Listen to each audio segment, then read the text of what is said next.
gusto ring bumawi ni Prince. Gusto niya ulit bumalik dun sa world stage. Gusto niya ulit magkampiyon sa MPL Philippines.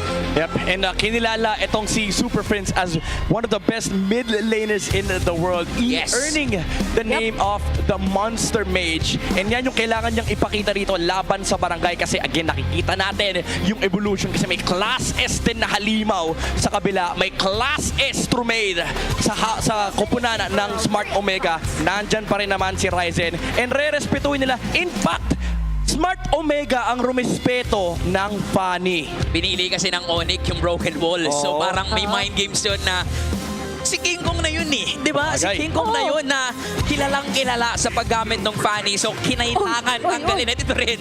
Sabi ni Leo kanina, what if hindi back siya? What if, di ba? What if? Pero meron pang Harley, meron pang Suyu. Ang daming open for Ayan King na. Kong. Pumabor pa rin to kay King Kong at in-acknowledge din to ng mga kasama niya, di ba? Ang bilis nung sagot. Mas mabilis pala to for Smart Omega. Hindi ko nahimayin yung Harley na yan. Wag Kasi na. para kay Midnight na yan. Tapos direkta Jushin para kay Mingguin. Yeah, open yung Claude, open yung Moskov para kay Sabero. Pero pwede pa rin naman silang kumuha ng gold lane sa second phase. Maybe they prioritize the Eve right now para kay Super Prince. Unless, baka bumalik sila sa nagugustuhan nilang gold lately. Oo nga, no? Parang sinabi pa nga nila, Prince, wag ka na mag-engage siya kasi para lang matapos yung laro. Diba? Nakita natin, not just that, yung mga pag-engage din ni Brusco dito sa mga nakalipas nilang games, sobrang on point talaga. Diba? Kaya nga, pati siya, ina-assist niya na si Sabero na, sige, sabihin, hinging Netski. Tinuturuan niya. Yun yung third, tinuturuan niya. Pero yung mga Khalid na hero niya, even Dalilia is still open kung sakali. Ayan na, But as Midnight have mentioned, Pre, Lord, tapos Claude, Comfy para kay Sabero. Pero tong tatlong heroes nila, sobrang squishy, pero sobrang sakit ng tatlong heroes na yan. Pero sumagot. Hindi naman kasi Flying Cloud, so pwedeng magharit dito si Netski. Oo, sabi niya, Coach, pwede yan. Hindi ako natotrauma. Punta sa mga pader. And hindi ko makikita ang kalawakan.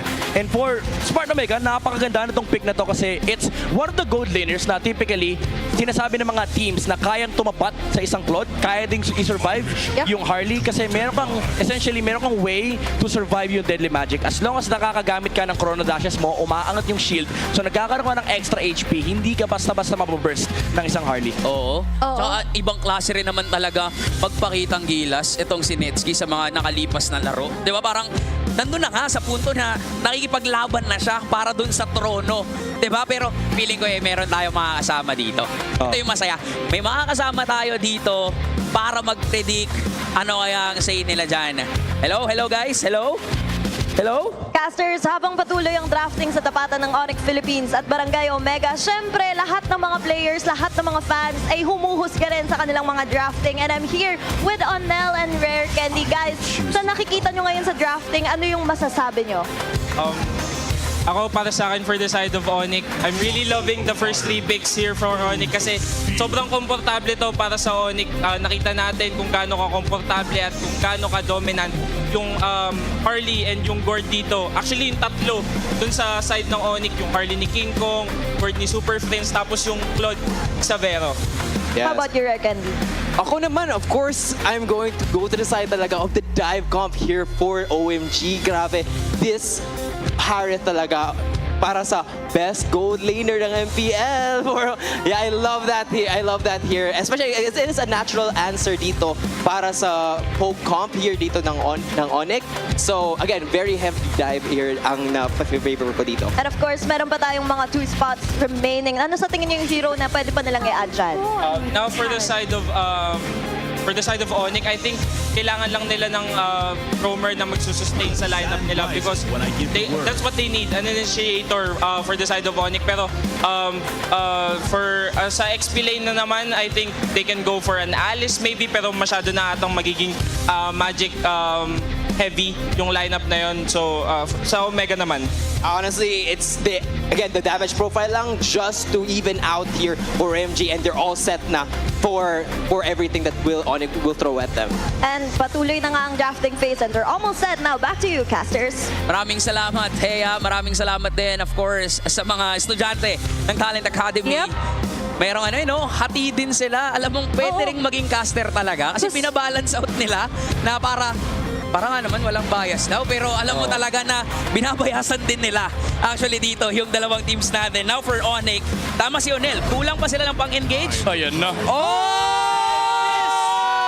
This is something new para kay Brusco. Sabay-sabay, Makakita ah. tayo ng isang kadya para kay Brusco Plus. Oo. Siyempre, si Kirk na yan eh. Siya talagang nag-enable kay Savero. Oh! Pumiko na! Pumiko na! Si Ryzen papalag, Lancelot for Smart Omega. Ladies and gentlemen, nagkaroon ng magandang tapatan Lancelot. Sabi ni Ryzen, hindi lang ikaw ang pwede mag-lance into a Harley.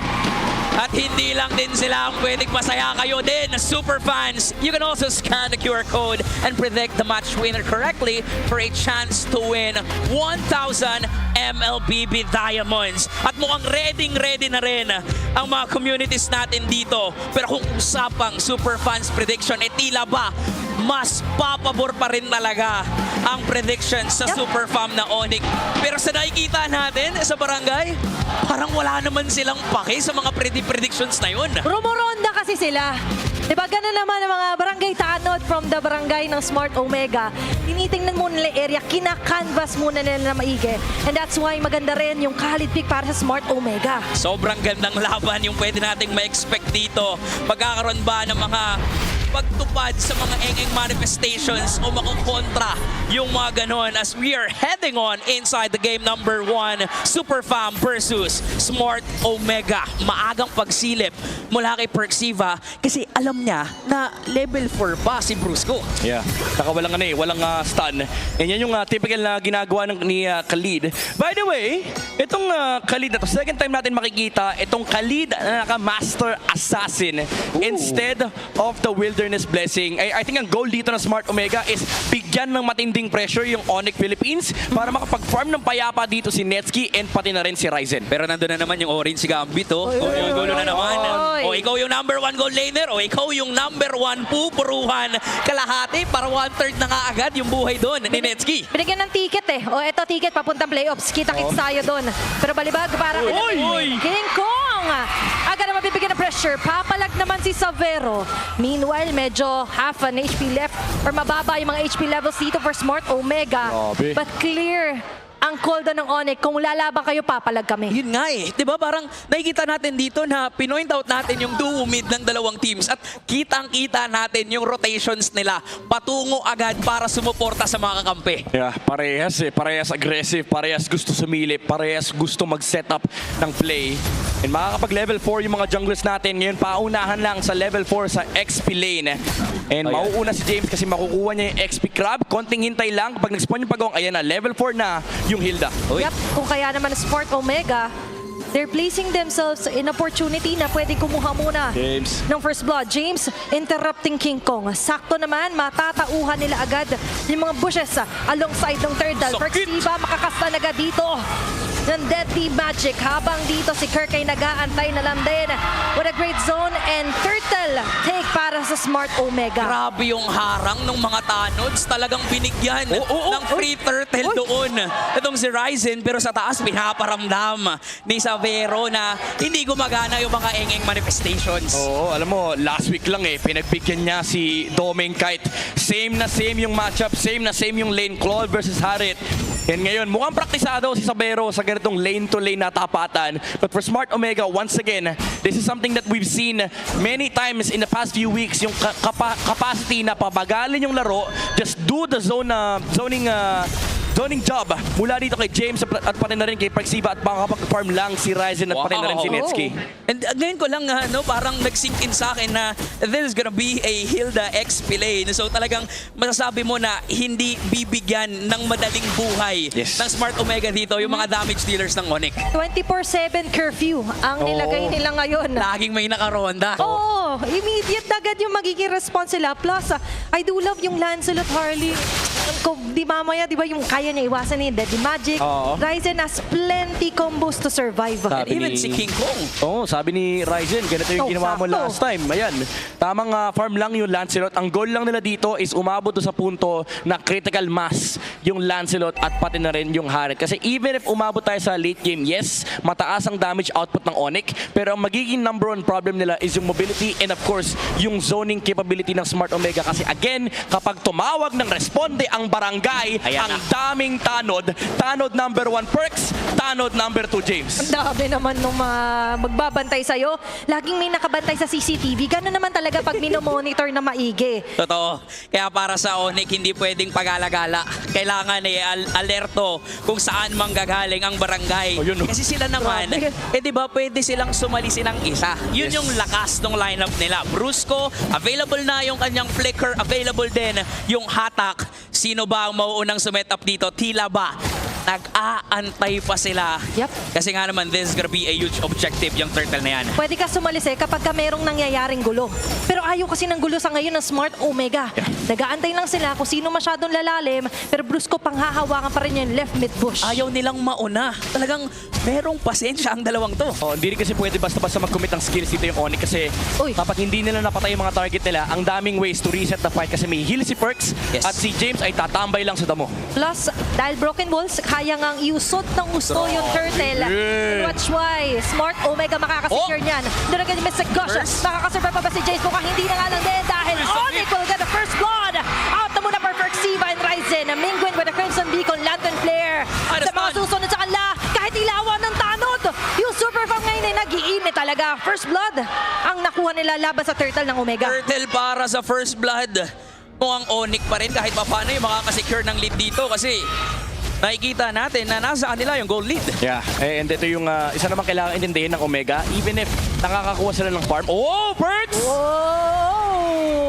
Raging Sandstorm out muna. Buhay pa rin naman. Yep. Ito yung isang dilemma nila pagdating ng mid-game. Yes, meron kang critical mass for the side of Smart Omega, but the thing is, Onyx has a lot of ways of catching heroes. Kahit nga hindi tayo umabot sa Divine Judgment, yung random na bola lang mula kay Prince, enough na yan. Diba, ito nga yung nakakainis eh. Naghahamon lagi rin ang away ng Onyx in the body of Super Prince dahil nga doon sa mga bola or laban doon sa Smart Omega, diba? Oo, imagine mo parang nananahimik yung barangay, may tao doon sa labas, may bata, nagbabato ng bola. Tapos may tatamaan sa ulo. Nakaka-bad trip yun kung ikaw yung Smart Omega. Legit lang. Usong-uso yun sa Legit. mga basketball court. Legit pa sa Tama. legit. May mga nanggugulo na bata at mukhang ganun yung ini-embody dito ng Onyx. Tingnan natin kung ito ba yung magiging sagot nila para kontrahin yung mga manifestations ng Omega. Because as of now, 1-0, medyo kalmado. Pero nakikita natin na lagi silang nagkakakitaan. Baldos si Savero, Oh, naman. Kung kaya naman ngayon, Maunat. tingnan natin kung ang Smart Omega ay makakasagot na ba ng kill. 1-0 on their kill score. Hindi pa rin sila masyado nagpipilit ng plays dito sa Onyx. Pero ito, tanong lang Midnight. Kasi Savero using the Claude, masasabi ba natin na for late game, lamang ba dito ang Onyx? I would say there is that late game problem na oo, medyo makati sa bangs yung Claude ni Savero. But the thing is, if you look at the frontliner, they're happy to tank it. Oh, yun lang. Ayun Brusco? lang. Okay, Brusco. Medyo hindi yata magsa-success yung attempt doon ng Onyx. Meanwhile, siya yung ilawan. Ang ata. Kill for Mingwin. Kirk, Doon sa Kirk. pinakalikod naman, counterplay for Kirk. Kaso nga lang yung damage. Yung damage ba aabot? Deadly Magic dasal para kay Perxiva. Makakasurvive. And another turtle para sa barangay. Sobrang sarap naman mag-alaga ni James at ni Perks. Sasaluhin nila lahat para lang maibigay sa mga kakampi nila yung turtle. Bigyan ng Employee of the Month. Barangay Tanod number 1, Barangay Tanod number 2. Sunod lang sa trabaho. And dahil dyan, nakakakuha ng farm yung Lancelot, nakakakuha ng farm yung Harit. And yes, kung babalikan natin yung usapan kanina, yes, malaking problema yung Claude. But the thing is, may mga tanod kasi or may mga tao sa side ng Smart Omega na willing tangkihin yung Claude damage. Even under the Blazing Duet, even under the the basic attacks. Isang chastise Poldron lang yan. Kapag hindi sila napatay, disengage, heal up, balik HP, let's go round 2. Laban na naman, ronda ulit, di ba? Kanina pa nga lang, sa entrance, may mga naka-reading Smart Omega fans na Oo. may mga hawak na batuta, may mga hawak na arnis, di ba? Gigil. Nagigil sila dito. And kita-kita natin, pati rin naman, Wow. ang mga fans dito ng Super Fam, alam nila na meron at merong paraan na para sa Onyx na makalamang dito. Kanina nakita tayo na nag-flicker hatak si Brusco, Yes. pero hindi gumana kasi naharangan. Pero paano kung hindi naharangan? Yeah. Yun yung ano, What if? yun yung isa sa mga what ifs ng Onyx Philippines kasi yung setup nila dito ay hindi ganun kadali. You can say na pwede mo Ayan gamitin na. yung divine judgment mo, but the problem is kailangan nandun yung Harley to pick them off. So kailangan mas connected sila. 'Di ba? Kailangan mas connected yung mga galaw kasi din ang strength nung kanilang composition and yung strength din actually ng community and viewers natin. Yup. Kung paano sila mag-predict. Ayun na. 'Di ba? Ibang klase pero eto na. Sisimulan na natin kasi nakaka-excite talagang panoorin tong laban na to. 1-1 ang score sa hinaba-haba ng 7 minutes. 1-1 pa lang Oo. ang kill score natin dito sa game. At walang may lamang kasi yung gold lead na yan na 257, mabilis lang mawawala yan kasi mukhang makakuha ng Torre ang Omega. Lalo na't ngayon, nakikita natin, even the crab coin ay makukuha nila for Netski. So, for Smart Omega, they're playing the long game talaga dito, Midnight. Yeah. Alam mo, ganitong-ganito yung ginawa nila laban sa Twisted, laban sa Aurora. They played the map, they played the macro game. James! Oy, ang sakit! Big damage from Big Game James! Big game! Grabe yung pagsalubong. Big- Men, Big game talaga, oh! may batang naliligaw. May batang naliligaw. Kakasabi lang natin, May pumapatrol. May pumapatrol na dito sa barangay at dahil doon ay napigyan ng spasyo si Ryzen. So taas pero, naman! okay, 1v1, napilitan yung Blazing Duet. Oblique rock. May Super Prince and Ay! nagtapin! At yung duo nila ay magsasaksi down to a kill. Eto na si magagalit. At dyan si Big Game James. Pipigilan ni Brusco Mingwin with the Crimson Beacon. Wala na nga abutan doon ang barangay. Nasalisihan sila, pre! Men, sabi ni Netski, eng-eng ka sa Bero. Pero sabi ni Bero, hindi ako eng-eng kasi meron akong kasama. Ready naman pala doon si Super Prince. And with that, kahit pa paano ay masasabi natin, lalamang doon sa trade ang Onyx. Yep, ito yung mga punto na hindi ka pwede gumawa ng rason. 5v5 ang laro ng MLBB. Pwede ka magtawag ng kasama. Tulad ng pagtawag na responde ng mga taro dito sa Smart Omega. Okay, kumonekta na ngayon yung Divine Judgment. Laser, Mystic Gush here for Super Prince. Oh, Ryzen! Mababers agad si James. Ryzen, umaamba. Pero for Onyx, ang bilis nung disengage nila. Ako na rin yung na-excite kapag may mga umaamba na gano'n. Nakita Oo. natin na ang sakit na rin talaga ng Sabero, damage sabero, sa Super sabero. Prince. Pero Nag-iwan, ngayon sa no? Sabero, may BMI siya. Pwede siyang Oo. lumayo. Okay? Hindi siya magagalawan. Hindi gumagana sa ngayon yung manifestations. Hindi na babarang, men. Alam niya eh. Sabi niya, napanood ko kung paano kayo maglaro last week. Hindi ko kailangan makipag 1v1 sa inyo kasi ang daming sineset up na Yep. play ng Smart Omega. Kailangan niya lang mag-farm. Mid lane though. Oo, and ngayon, for Ryzen, sinusubukan niya limit testing din kung sakaling may lalalim for Onyx Philippines. Meanwhile, for Smart Omega, very wise Uy, uy, moves yung uy, ginagawa uy. nila doon na hindi sila masyado nagpipilit. Pero yung Lord ngayon ay mukhang ibebait lang muna nila Ryzen sa Super Fam. Magiging enough ba yung pagresponde ng mga tanods dito mula sa Smart Omega? Enough ba yung mga pagsalo? Kaya bang harangan ni Perxiva at ni James? Pero mukhang i-reset muna. Mukhang alam din talaga ng Omega na sa ngayon mukhang lalaban ng Super Fam. Yep. Nagkakaroon ng tensyon dito sa may Lord. And since Broken Walls to, ang daming access ng mga players natin sa isa't isa. Yeah, but for Omega, lamang na lamang sila. Pwede nilang pabagalin to. They have top side. It's pushing in. They see the Harley. They can make a move right now. Kaya naman ngayon, si Perxiva sumusubok. Napakalaking bagay talaga ng mga Mystic Projectile na binabato dito na Super Prince. And with that, aabot na muli. James, si Kip kung sakaling Sakit na ipipilit sakit. nila dito na kumuha ng Lord. Pero bago lahat, it's going to be James na ngayon ay ginagatilyo lang. Binabaril-baril ni Sabero. Pumasok pa ng Blazing Duet. Can't go with the Lord still. Sa kamay ng Smart Omega, wala na si Ryzen. Si Perxiva, Netski at Mingwin na matitira. my Pero God. abutan pa rin ang penalty zone. Pinituhan sila dito ng Onyx. At doon, magwawagi ang Onyx. Time out! Pero Onyx, sila yung lumamang doon. Nakakuha ng kills, nakakuha ng Lord, at mukhang makakuha pa ng other objectives. Itutuloy pa nila yung pagragasa dito sa barangay. Maaari. Dahil ngayon, nakaabang na naman si Brusco. Tinalian. Sabero, ito, pwede mo i-engage. Kaya naman ngayon ang Onyx ay magkakaroon na naman ng turret. Danger.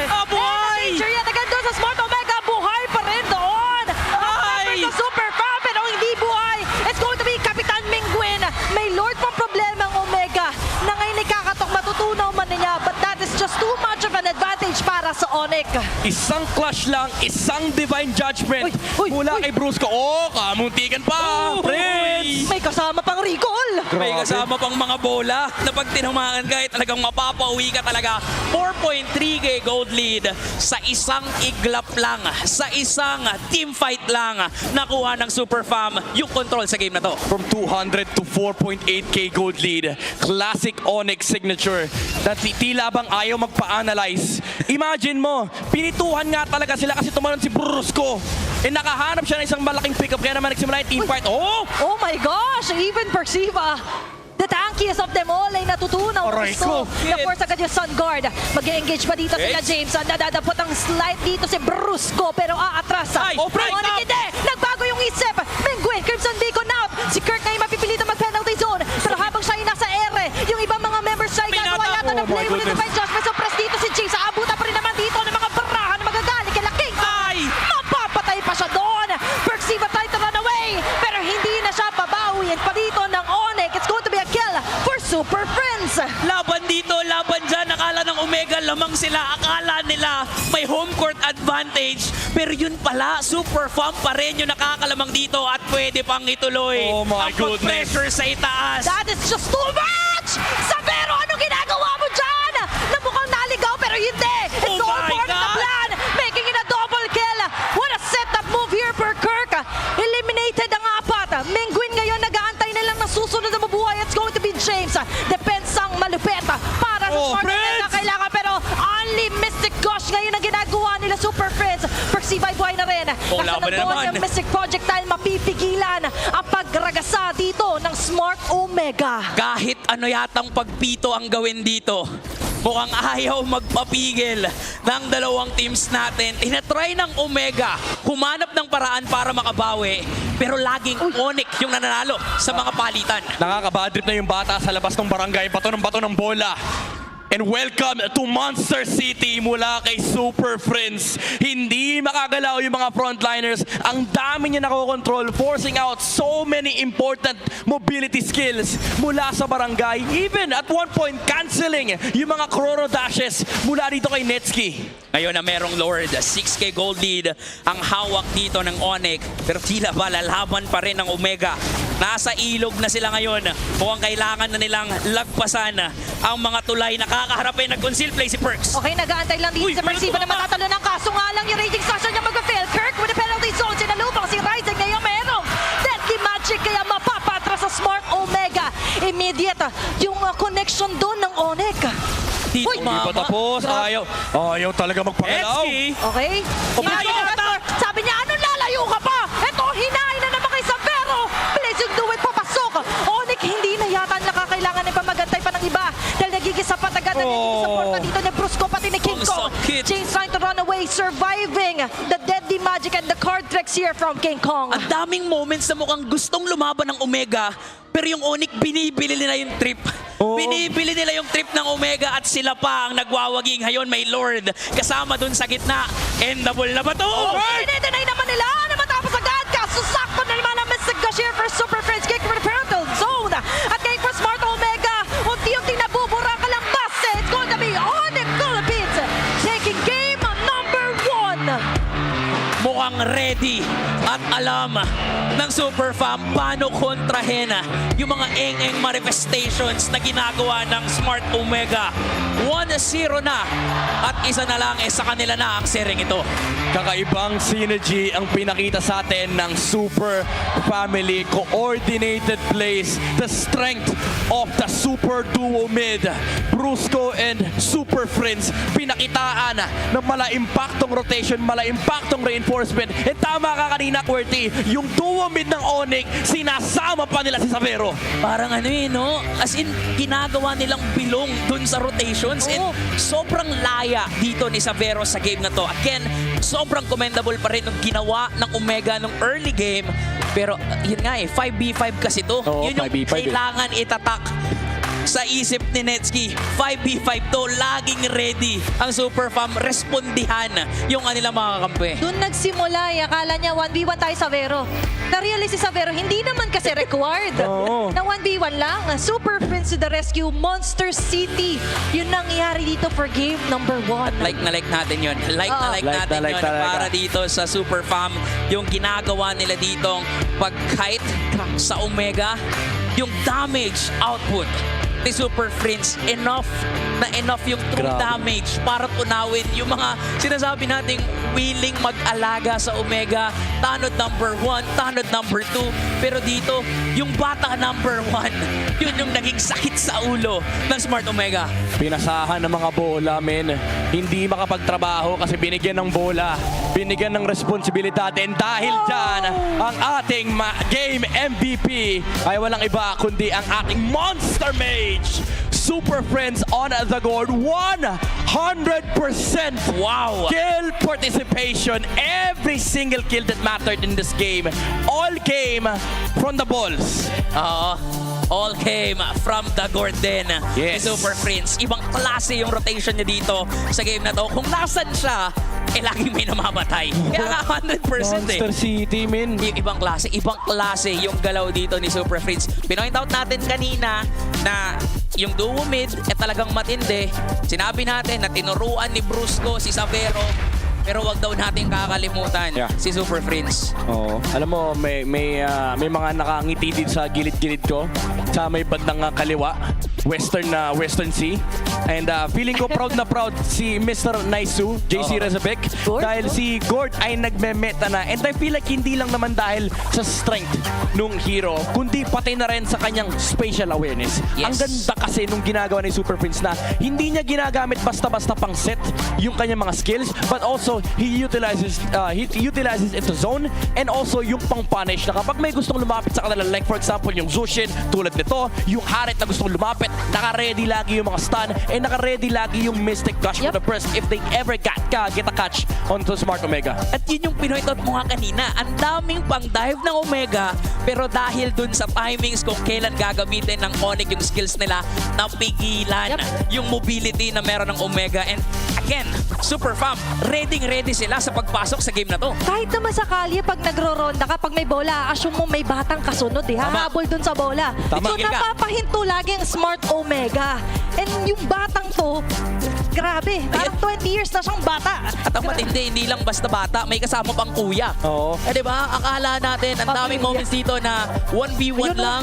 Wow. Pero ibang klase din si Kirk dito sa game na to. Yung mga penalty zone niya, yung mga moments na akala nating mamamatay na siya, nabubuhay pa siya. Oo. Di ba parang that just means kung gaanong mahihirapan talaga yung Smart Omega humanap ng kills. Alam mo, si King Kong lang yung may death dito sa game na to kasi yung one time na nahuli siya ng Smart Omega, hindi siya maabot ni Super Prince. And I feel like that's one component of this lineup na binubuo ng Onyx Philippines. Yung kahit saan sila magpunta, kahit saan tumalon, yung heroes ng Onyx, abot sila lagi ni Super Prince. Na para bang hindi Claude yung carry nila.